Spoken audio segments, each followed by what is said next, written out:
여러분, 전 세계에서 가장 비싼 차가 뭔지 아시나요? 부가티? 롤스로이스? 아닙니다. 엔비디아의 젠슨 황은 주저없이 이렇게 말합니다. 그건 1990년대 후반에 내가 산 메르세데스 S클래스다. 엔비디아 상장 직후 젠슨 황은 부모님께 효도하고 싶어서 주식을 팔아 차를 사들였습니다. 당시 엔비디아 시가총액 3억 달러일 때요. 지금 엔비디아 시총이 얼마인지 아시죠? 3조 달러가 넘습니다. 무려 10,000배가 올랐어요. 차 한 대 사느라 판 그 주식이 지금 가치로 수조 원이 된 겁니다. 그래서 젠슨 황은 이게 세상에서 가장 비싼 차라고 농담을 던지죠. 재밌는 건 부모님이 아직도 그 차를 갖고 계시다는 겁니다. 자, 이 에피소드가 왜 중요하냐?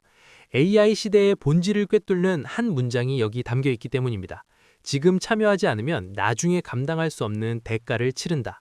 2026년 1월 다보스 포럼, 세계 최대 자산운용사 블랙록의 CEO 레리 핑크가 젠슨 황을 무대로 초대했습니다. 오늘 이 대담에서 나온 이야기들 아주 구체적으로 정리해드리겠습니다. AI가 도대체 뭐길래 왜 지금이 인류 역사상 가장 큰 인프라 건설의 시대인지 말이죠. 여러분, AI 쓰고 계시죠? 그런데 왜 이게 단순히 똑똑한 소프트웨어가 아닌지 설명하기 어려우셨을 거예요.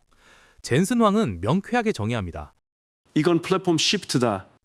PC가 나왔을 때 워드와 게임이 생겼고, 인터넷이 나왔을 때 이커머스가 등장했으며, 모바일이 나왔을 때 우버와 인스타그램이 탄생했습니다. 지금 AI가 바로 그 레벨의 변화라는 겁니다. 구체적으로 뭐가 다르냐? 과거의 소프트웨어는 사전 녹음기였다는 게 핵심입니다. 개발자가 정해준 레시피, 알고리즘대로만 움직였어요. 데이터도 딱딱 정해진 칸에 넣을 수 있는 정형 데이터, SQL만 다뤘죠.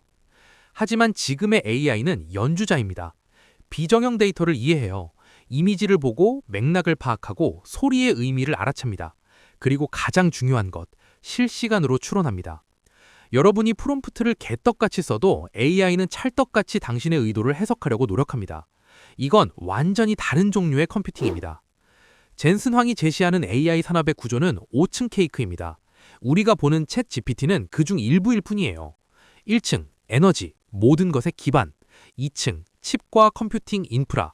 3층, 클라우드 인프라. 4층, AI 모델, 클로드, GPT 등. 5층, 애플리케이션, 실제 서비스. 특히 젠슨 황은 1층, 에너지를 강조합니다. AI는 실시간으로 지능을 생성하기 때문에 엄청난 에너지가 필요합니다. 마이크로소프트가 핵발전소에 투자하고 구글이 지열에너지에 목매는 이유가 바로 이 1층을 탄탄하게 다지기 위해서죠. 하지만 경제적 가치가 폭발하는 곳은 결국 5층 애플리케이션입니다.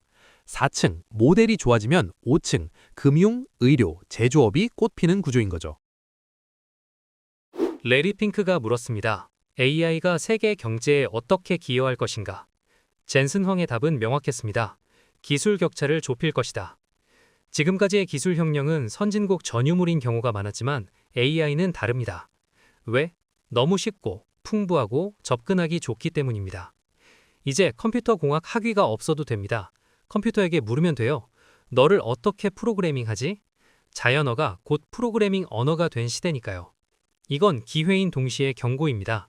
누구나 할 수 있으니 지금 참여하지 않으면 격차는 더 벌어질 것이다. 흥미로운 대목이 나옵니다.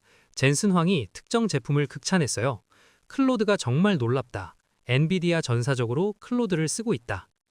코딩과 추론 능력에서 클로드를 기업용으로 높게 평가한 반면 챗 GPT는 가장 성공적인 소비자용 AI라고 포지셔닝했습니다.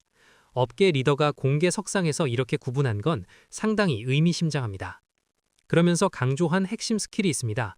AI를 지시하고 관리하고 가드레일을 세우는 능력. 젠슨 황은 이게 사람을 관리하는 것과 같다고 말합니다.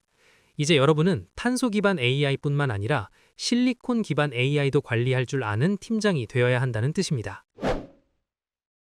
유럽은 AI 경쟁에서 밀린 걸까요? 라는 레리 핑크의 질문에 젠슨 황은 아니라고 답합니다.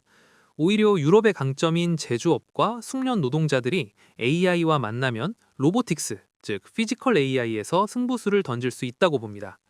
미국이 지난 30년간 잃어버린 숙련된 제조 인력이 유럽엔 여전히 있으니까요. 단 전제 조건은 에너지 공급에 진지해져야 한다는 것입니다. 지금 AI 버블 아닙니까? 라는 마지막 질문에 젠슨 황은 질문을 뒤집습니다. 버블이냐가 아니라 우리가 충분히 투자하고 있는가가 핵심이다. 라고 답했습니다. 지금 나가는 돈은 소모되는 비용이 아니라 인류 역사상 가장 큰 인프라를 짓는 건축비라는 관점입니다. 이미 2025년 한 해에만 AI 네이티브 기업들의 1,000억 달러 이상의 투자가 몰리고 있습니다. 레리 핑크가 마무리하며 말했습니다. 참여하라. Get involved. 젠슨 황도 맞장 붙였습니다. 참여하세요. 자, 정리해 보겠습니다. 1번. AI는 단순히 도구가 아니라 플랫폼 시프트다. 2번. 모델 너머의 에너지와 인프라 전체 스택을 봐라. 3번. AI를 다루는 건 사람을 관리하는 능력과 같다. 4번. 지금은 버블이 아니라 인류 최대의 건설 현장이다. 젠슨 황의 그 비싼 차 이야기로 다시 돌아가 볼까요?